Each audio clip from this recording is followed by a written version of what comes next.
ভৌতিক বাড়ির আতঙ্ক। রাতের অন্ধকার ঘনিয়ে এসেছে। মেঘাচ্ছন্ন আকাশে চাঁদের আলো যেন হারিয়ে গেছে। ছোট্ট গ্রাম কুলদীপপুরের এক প্রান্তে পুরনো একটি বাড়ি নিয়ে বহু বছর ধরে নানা গুজব রটেছে। কেউ বলে ওখানে আত্মারা বাস করে, কেউ বলে রাতের বেলা সেখানে কান্নার শব্দ শোনা যায়।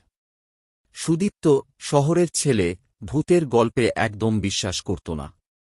একদিন বন্ধুরা মিলে বাজি ধরল, সে যদি এক রাত ওই বাড়িতে কাটাতে পারে তাহলে সবাই মিলে তাকে ১,০০০ টাকা দেবে।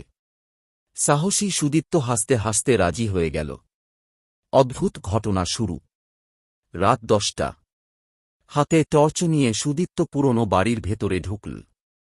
দরজা ঠেলে ভেতরে ঢুকতেই একটা গুমোট গন্ধ নাকে এল। দেওয়ালের প্লাস্টার খসে পড়েছে, মাকড়সার জাল সর্বত্র ছেয়ে আছে। কিন্তু ওসব দেখে ভয় পাওয়ার ছেলে সে নয়। আস্তে আস্তে একটা ঘরে গিয়ে বসল। ঠিক তখনই শোনা গেল খসক শব্দ, যেন কেউ ধীরে ধীরে হেঁটে আসছে। সুদীপ্ত টর্চ তাক করল, কিন্তু কিছুই দেখল না। হঠাৎ দরজার ওপাশ থেকে এক ফোঁটা পানি পড়ার শব্দ হল, টুপ টুপ টুপ। সে অবাক হয়ে তাকাল।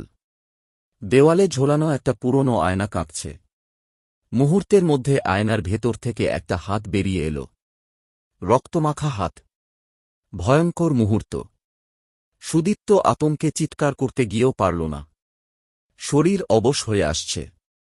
পেছন থেকে এক ফিসফিসে গলা শুনতে পেল, তুই চলে যা, নয়তো তোরও শেষ হবে। হাত পা ঠান্ডা হয়ে গেল তার।